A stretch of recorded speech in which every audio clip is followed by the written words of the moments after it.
Entry tunnel number 13. Sir emergency sir.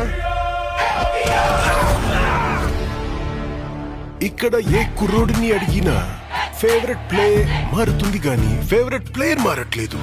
Peddi ఈ ఏరియాలో ఏమైనా దేవుడి పేరా? నా ఫేవరెట్ క్రికెటర్ పెద్ది సార్. నా ఫేవరెట్ రెజ్లర్ పెద్ది సార్.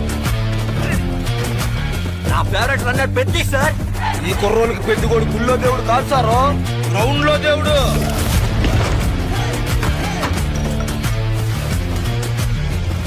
అంటే నా పొగరు. ఆకాశం నుంచి సుక్కలు రాలి పడతాయి అంటారు కదా, సుక్కేమైనా ఈ పూట విజయనగరంలో రాలి పడినదేట్రా? చూడు పేలింది సాన్నగా.